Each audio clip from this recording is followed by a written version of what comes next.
Welcome to the Zono Sports Show, where you know Zonos. First of all, I want to start the show by saying to the victims in Las Vegas that were affected by the tragedies on Sunday night going into Monday morning, my deepest condolences go out to you and your families. What happened there was senseless. It was violent. It was just disgusting on so many levels. And I really want everybody to just keep those people in Las Vegas in your prayers and just continue to send support for those who were affected by that, because we are all Americans and that was just very unfortunate. And I do pray for those families. Now, from a sports perspective, I'd like to talk to you guys about that, which I do every single week. Let's start out with the hunt for October. We all know Major League Baseball playoffs, the postseason's just starting back up, and it should be interesting. They have the one-game wild card scenario that brings back Game 7 fans from last year who were really satisfied with the product that was on the field in that last game of the MLB postseason. I think it saved baseball from the Aroldis Chapman home run that he gave up to Rajay Davis all the way to Chris Bryant's catch and epic holding up of the glove to win the World Series for the Cubs after 108 years. I really like the one-game wild card because it gives teams a do-or-die situation and scenario. It forces individuals to play their best players in crunch times. We saw the Yankees beat the Twins last night, 8-4. They had 9 hits apiece, but Aaron Judge homered. And when Aaron Judge homers, usually good things happen for the Yankees. But Luis Severino, he's a young pitcher. However, I really like the fact that Gregorius walked out to the mound early in the game when he got a little flustered. And when they gave up that opening home run on the first pitch and said, hey, calm down. We know this is the postseason. And he brought it back in, and they win the game 8-4. So this one-game wild card scenario, we saw the AL wild card last night. It's going to really force teams to play a very entertaining game because it's a one-game situation. I don't think baseball should change anything. They talked about the scenario of having the one game. If the lesser seed wins, then they've got to play a second game where it's winner take all. I like the one wild card game because it's comparative to basketball and football in those respects. Now, also, we got the Rockies and Diamondbacks today. That's the NL wild card. I think the Rockies, just because of hitting and pitching, win that. I know the Diamondbacks have Goldschmidt. I know they've got good players on that team. They've got a good pitching bullpen as well. However, I think the Rockies are the team that is really meant to be in the playoffs this year out of that division. As far as who I think will make the World Series, I look at these teams down the stretch. The Dodgers struggled for somewhat for a few weeks down the stretch, and they lost all those games. But just the last week, 2 weeks or so, we've seen the Dodgers pick it back up. So I think the Dodgers, Cody Bellinger, I really think that team with Clayton Kershaw, if he can pitch well in the postseason, has an opportunity to play the Indians from the AL.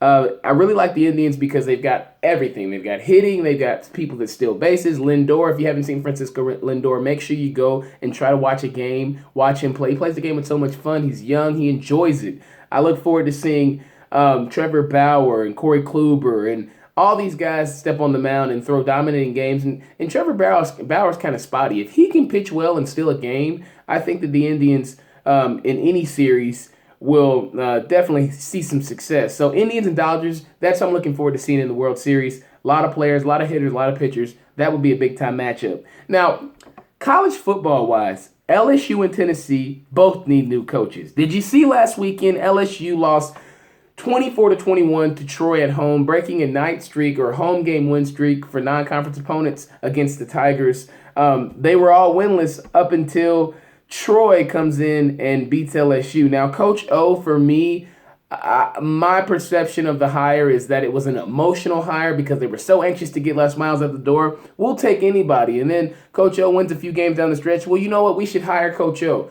This is why you have to have someone who maybe doesn't have, isn't totally invested in what football is at LSU or any program, and say, wait a minute, do we want to bring in Coach O just because he won these games, or do we want to find us a real head coach? And Coach O showed at Ole Miss he is not the best head coach in the SEC. Great motivator, great defensive coordinator. However, I just don't think that Coach O can cut it when it comes to being a head coach and leading an entire roster. He can't do it. So find somebody that can. LSU. You made a mistake this time. Tennessee lost to Georgia 41-0. Butch Jones, I used to be high on him, but from what I see on TV, people are no longer having fun on that team. Players look stressed because they feel stressed from Butch Jones. He's always walking around with that mean mug, that scowl. Well, Peyton Manning is walking around Knoxville somewhere, so when is Tennessee going to give him a call? Because obviously there's something that's not getting done in Knoxville to lose at home to your rival, Georgia, 41-0. That's inexcusable.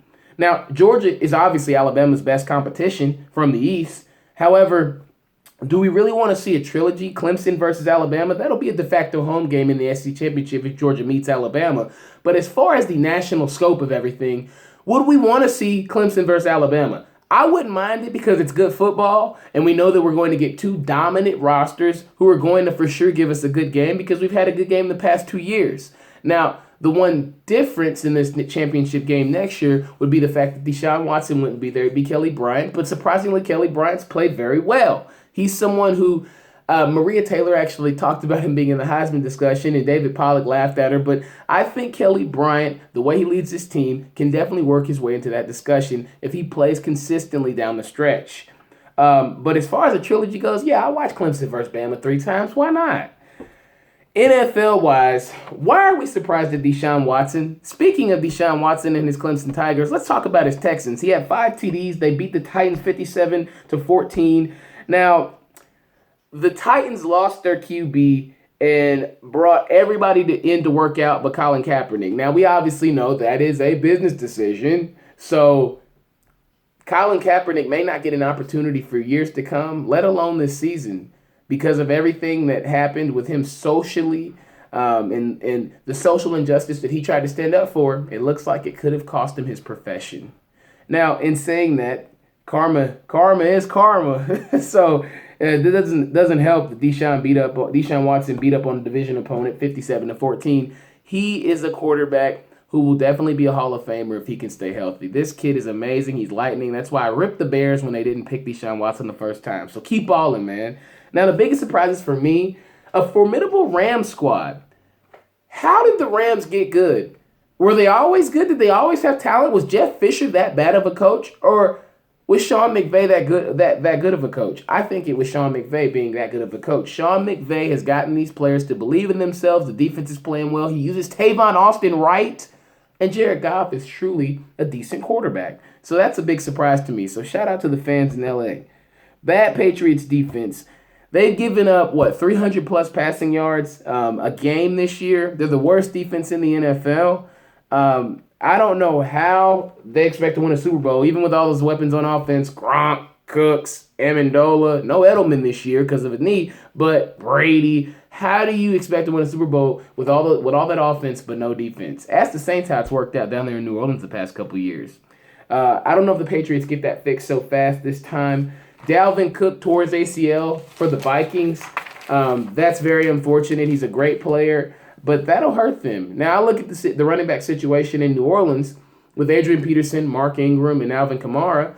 So you got to pick at least 2 of those running backs to play because one doesn't fit. So maybe, just maybe, they can release Adrian Peterson or something like that. I haven't looked at his contract and how exactly that's written up in New Orleans, but maybe they could just let him go and he could go back to Minnesota because they need a running back. But they did pick up Latavius Murray, so that probably won't happen. But hey, I can dream, right? WNBA wise tonight, Sparks versus Lynx game 5. The Lynx, I think that this will be an interesting game because last year the Lynx had to stand on the side and watch as the LA Sparks celebrated on their home floor a WNBA title. Now, Sylvia Fowles, Simone Augustus, and Maya Moore, they're the resistance there in Minnesota, and I don't think they'll let them celebrate 2 years in a row the WNBA Finals trophy and championship on their floor. So I think Minnesota wins this game just because the Sparks stole one last year at their house, and you don't want to feel somebody beat you like that for a championship twice in your house. So I definitely like the Lynx to win this game. Now, the NBA season starts tonight, October 17th. Excuse me. It doesn't start tonight. It starts October 17th. So I look forward to seeing what Lonzo Ball with the Lakers can do. Speaking of Lonzo Ball, did you see LeVar Ball pulled Melo out of high school to coach him for 2 years or train him? I don't know about that. Holler at your daddy, Lonzo. But back to the NBA.